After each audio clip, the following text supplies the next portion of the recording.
All right, everyone. Welcome to another while loop worksheet solution video. And we're going to be looking at question 8, factor finder. We're going to be given an integer input greater than 0, and we're going to print all its factors for that number. Here we go. So we're going to go with input. We're going to go num is equal to input, enter integer greater than 0. Processing output here. We're going to have a starting, we're going to have a divider. That's 1.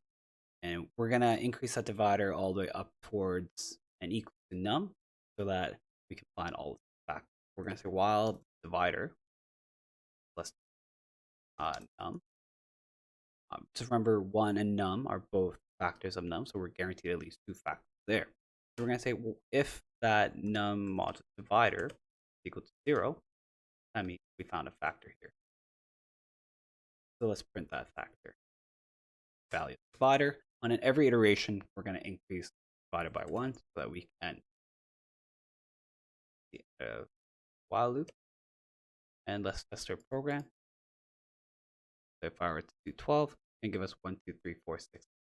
So this is a really nice, quick, and easy factor finding program. Thank you for watching and stay classy.